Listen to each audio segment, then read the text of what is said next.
Tugas pertama pemerintah itu adalah melindungi rakyat, bukan mengatur jalannya hidup rakyat. Ronald Reagan. Sekarang saya ke politisi PAN, ketua fraksi Saleh Daulay.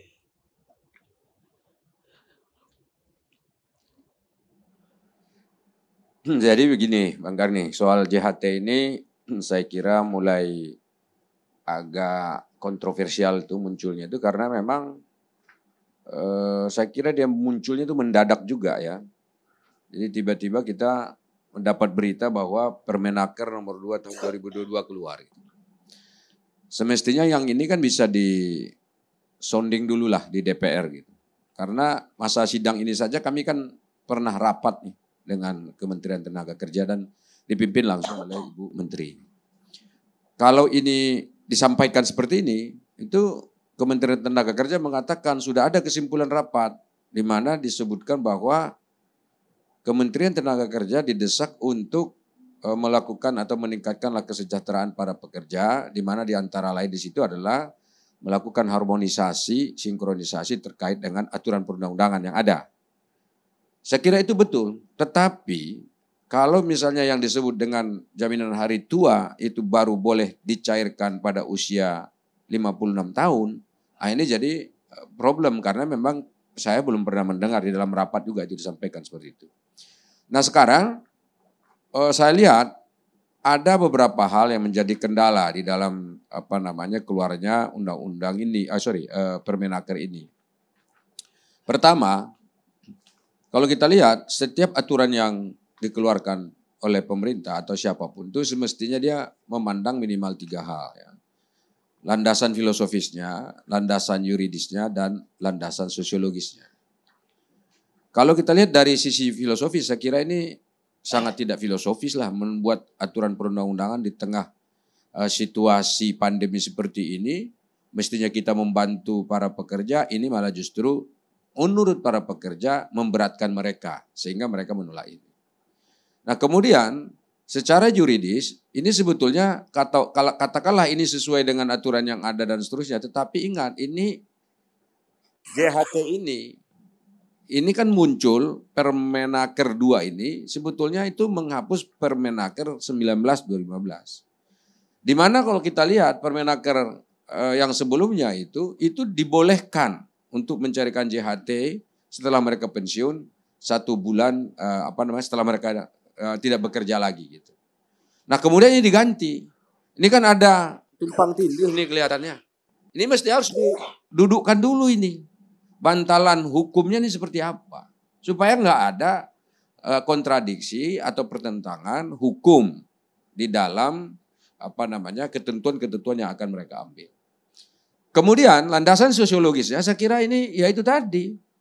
Orang lagi kesusahan di mana-mana, banyak yang di PHK, banyak yang dirumahkan. Kemudian pemerintah secara terbuka memang kita lihat juga tidak bisa menciptakan lapangan pekerjaan yang banyak dan cukup. Ya kan ini mestinya tidak boleh dikeluarkan dulu karena menurut saya momentumnya tidak tepat. Lalu ada lagi yang ditawarkan oleh pemerintah yaitu JKP. JKP sebagai turunan daripada Undang-Undang Cipta Kerja. Tadi udah dijelaskan oleh Pak Said Iqbal. Mereka nggak setuju dengan JKP ini atau kurang menerima lah logika JKP ini karena memang dari awal mereka undang-undangnya saja mereka nggak setuju. Jadi kalaupun ada produk di situ ya itu pasti akan jadi problem juga bagi mereka untuk menerima. Kalau mereka menerima JKP berarti mereka menerima Undang-Undang Ciptaker kan begitu. Nah makanya ini secara sosiologis ini masih ada problem di situ. Nah karena itulah Bang Karni muncul spekulasi tadi. Macam-macam spekulasi. Katakanlah misalnya gini. Apakah JKP ini dikeluarkan sebagai bagian dari antisipasi pihak BPJS Tenaga Kerja atau pemerintah agar uang yang liquid yang ada di BPJS Tenaga Kerja itu tidak dihabiskan. Sekali lagi ini perlu pertanyaan ini dicermati dengan baik-baik. Karena apa? Karena menurut saya nanti silakan Bang Faisal Basri mengoreksi kalau salah. Lembaga yang memiliki uang cash di atas 500 triliun sekarang ini yang cash loh ya, yang punya itu, yang ada duitnya itu, yang cash itu ya sebetulnya hanya BPJS Tenaga Kerja dan BPKH, uang haji. Ya kan? Di luar itu saya kira masih ada yang utang, ada yang katakanlah ya di BUMN juga bukan semuanya fresh money, bisa jadi itu masih ada utangnya dan seterusnya. Tapi kalau dua ini memang iya. BPJS Tenaga Kerja itu memang uangnya ada, tapi itu uangnya pekerja. Nah sekarang ada desakan agar JKP dilahirkan, jaminan kehilangan pekerjaan. Jaminan kehilangan pekerjaan itu ternyata memang itu adalah rekomposisi dari penggunaan uang yang ada di jaminan kematian dan jaminan kecelakaan. Nah, kalau JKP ini diterapkan Bang Karni, sementara pada saat yang sama JHT juga diterapkan, maka akan ada dua penarikan uang pada waktu yang bersamaan. Mengapa? Karena kalau ada orang misalnya kehilangan pekerjaan, kan dia dikasih JKP. Uangnya dari mana dapatnya? Dari BPJS Ketenagakerjaan. Lalu para peserta ataupun para pekerja yang menjadi peserta di BPJS Ketenagakerjaan itu juga butuh dana dari JHT. Ambil lagi dari JHT. Berarti uang dari sini diambil, yang tadi liquid tadi, di sini juga diambil, berarti makin banyak yang diambil. Maka ini akan mengancam. Nah kalau JKP diambil, tadi sudah dijelaskan, ternyata hitungannya JKP ini lebih sedikit dibandingkan kalau yang diambil itu JHT. Nah karena itulah maka muncul spekulasi, jangan-jangan ini sebetulnya tujuannya ya dibuat aja sampai 56 tahun supaya uangnya itu tidak banyak yang diambil. Ini terbukti dengan saya kira ya penjelasan-penjelasan disampaikan kepada kita bahwa kemarin ya terutama pada tahun 2020 sampai 2021 itu kan paling tinggi nih tingkat orang yang di-PHK dan dirumahkan. Banyak juga pada satu orang yang ngambil JHT. Banyak uangnya yang sudah diambil. Nah karena itu ini jadi problem. Belum lagi di sisi yang lain, itu kan ada juga dugaan lagi sebetulnya ya, spekulasi lagi. Nanti coba dicek lagi. Yang mengatakan bahwa dana BPJS Ketenagakerjaan ini jangan-jangan digunakan untuk dana membantu program-program pemerintah. Sebetulnya ini kalau dilihat dari aturan, memang BPJS Ketenagakerjaan itu diperintah untuk menginvestasikan uang yang ada di mereka itu untuk program-program yang ada di pemerintah, yaitu dalam bentuk surat-surat utang negara, dalam bentuk obligasi-obligasi yang dimiliki oleh negara, termasuk membeli saham-saham yang betul-betul memang terukur dan teruji yang diperkirakan tidak merugi. Tetapi yang seperti itu semakin tinggi risiko kita berinvestasi, biasanya kan return-nya juga semakin tinggi. Tetapi kalau hilangnya juga bisa besar. Maka BPJS Ketenagakerjaan ini mencoba mencari risiko yang paling rendah. Makanya obligasi-obligasi yang ada itu walaupun dia misalnya katakan 6% sampai 7%, ya tetap saja nanti feedback atau kembalinya kan tidak sebesar kalau orang seperti pengusaha-pengusaha yang bebas menggunakan investasinya. Nah karena itulah maka muncul pendapat ini, jangan-jangan memang uang ini ditahan dulu ini di program-program pemerintah ini. Nanti ya kita lihat berapa persen ini yang boleh mereka investasikan untuk itu. Nah kalau itu begitu modelnya berarti kan ini yang untung siapa sebetulnya dengan pemberlakuan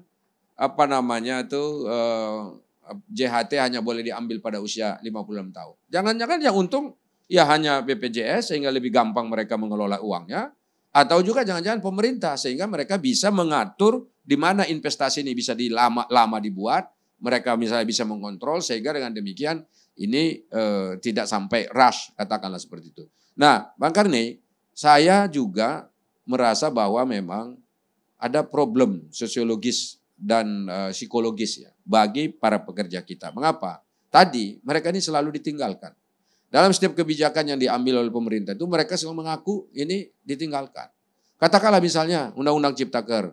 Belum cukup sebetulnya diskusi-diskusi di publik ya terkait dengan item dan juga konten yang akan dimasukkan di situ, tetapi sudah dibahas dan dilanjutkan. Lalu kemudian karena cepatnya proses pembuatan undang-undang itu, maka dikatakan ini ada cacat, lalu inkonstitusional bersyarat. Itu kan sebetulnya bukti. Kemudian ada lagi tadi sudah dijelaskan, ada banyak nih problem lagi, termasuk upah minimum.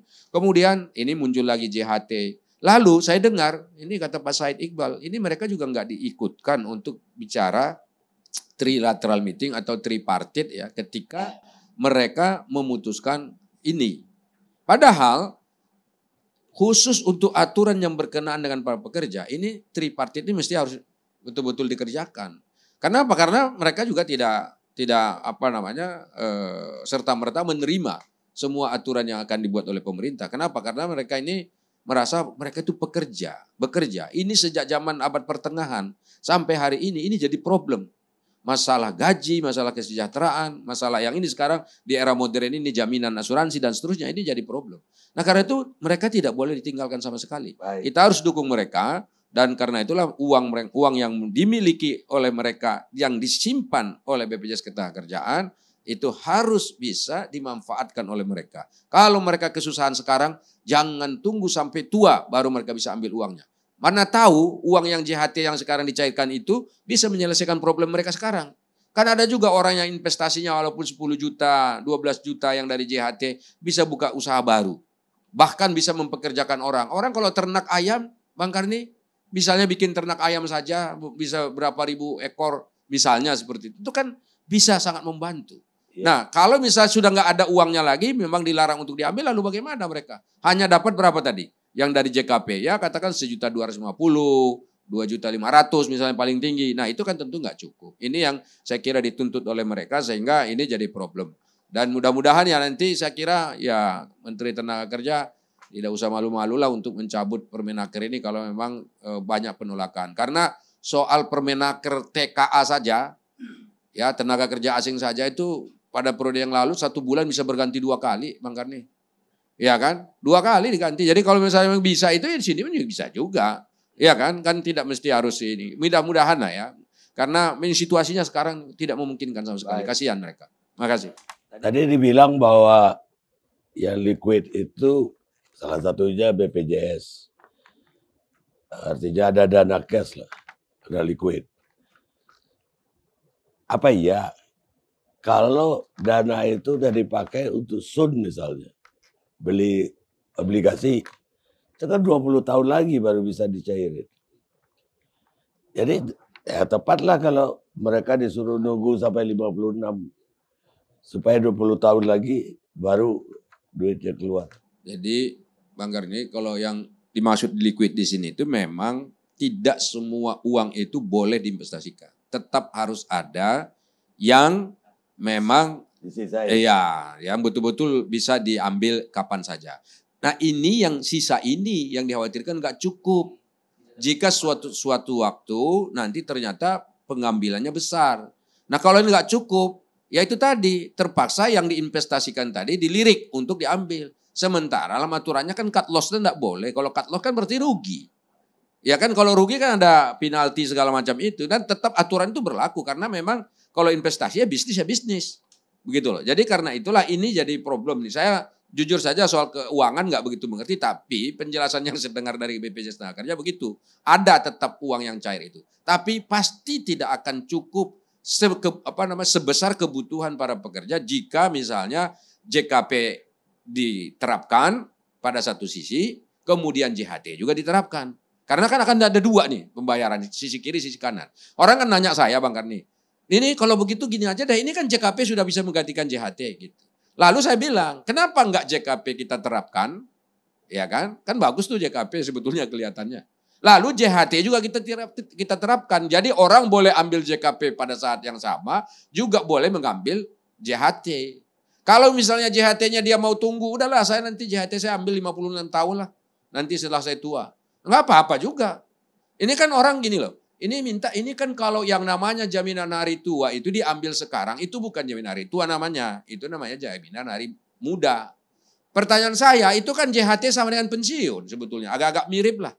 Bedanya kalau pensiun dibayar bulanan. Kalau JHT dibayar gelondongan kan gitu. Iya. Nah tapi kan sama saja ngambilnya kan nanti. Iya kan? Nah kenapa enggak yang nanti itu boleh dipakai sekarang untuk dimodalkan untuk bagaimana merubah nasib mereka. Memang jika pada situasi sulit itu bisa dilakukan. Dan saya kira para pekerja ini juga ngerti kok sebetulnya apa yang terjadi ini. Mereka tahu kok uang mereka itu. Kalau nggak tahu uang mereka, ngapain mereka turun ke jalan? Ngapain mereka teriak-teriak? Mengapa konfederasi dan juga serikat pekerja ribut? Justru karena mereka pahamlah terkait masalah ini, sehingga mereka menuntut hak-haknya gitu loh. Jadi apa dasarnya negara bisa mengelola uang buruh sama uang pengusaha tadi. Nah, sebetulnya kan kalau soal dasar negara mengelola ini semua itu tentu mulai dari Undang-Undang SJSN. Di dalam Undang-Undang SJSN itu kan memang sudah diatur bahwa setiap warga negara kita ini memang harus diberi perlindungan dan jaminan sosial.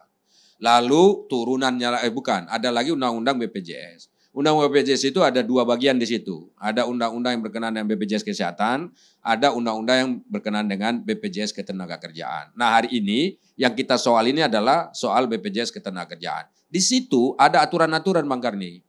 Termasuk diantaranya disebut bahwa kemarin itu jaminan itu ada 4. Jaminan kematian, jaminan kecelakaan, jaminan pensiun, jaminan hari tua. Ini yang 4. Nah, inilah dasarnya untuk mengelola uang-uang ini. Ya kan, uang dari para pekerja. Nah, sekarang ada Undang-Undang Ciptaker yang baru. Disisipkan ini satu pasal, bukan satu pasal sih, satu aturan, satu klausul, yaitu terkait dengan jaminan kehilangan pekerjaan. Maka sekarang ada 5 jaminan ini yang diatur di dalam undang-undang dan peraturan kita yang diperuntukkan untuk bagaimana melindungi para pekerja. Ini tujuannya seperti itu. Baik. Nah, sementara yang tadi khusus untuk misalnya masalah kesehatan para pekerja, bagaimana mereka bisa punya rumah, bagaimana yang lain-lain itu juga belum selesai. Bagaimana menciptakan lapangan pekerjaannya juga belum selesai. Mengapa pemerintah tidak fokus misalnya mencarikan bagaimana supaya dunia kerja kita bergairah, lapangan pekerjaan bisa tumbuh, sehingga kalau mereka sudah bekerja, ya nggak perlu cairkan JHT. Kalau ada pekerjaan kan nggak perlu cairkan JHT. Tapi kalau misalnya nggak ada pekerjaan, mereka terpaksa harus cairkan JHT. Nah kan mestinya kan itu, solusinya ya cari dulu lah misalnya lapangan pekerjaan. Saya kira lapangan pekerjaan investor saja hari ini juga masih belum berani untuk jor-joran memasang atau menginvestasikan uangnya di Indonesia. Ya karena situasi COVID yang sekarang belum jelas kapan akan selesai ini.